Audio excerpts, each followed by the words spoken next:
Kako može da ti bude dosadno? Pa lepo, dosadno mi je. Samo sedim, držim štap za pecanje, buljim u vodu i ništa ne radim.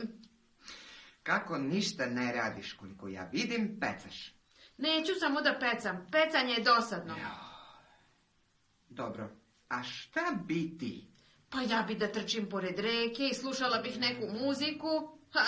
Da, ova tišina je mnogo dosadna. Ti mi ništa ne dozvoljavaš da radim. Pa ne dozvoljavam, jer ako praviš buku, uplašit ćeš ribe i nećemo uloviti ništa.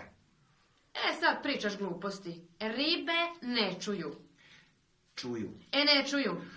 Kako mogu da čuju kad nemaju uši? Ribe imaju uši, Tonika. Nemaju. Imaju. Nemaju. Ja ni jednu ribu nisam videla sa ušima. Nećeš ni vidjeti.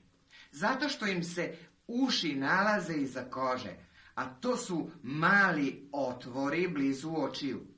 Prave unutrašnje uši.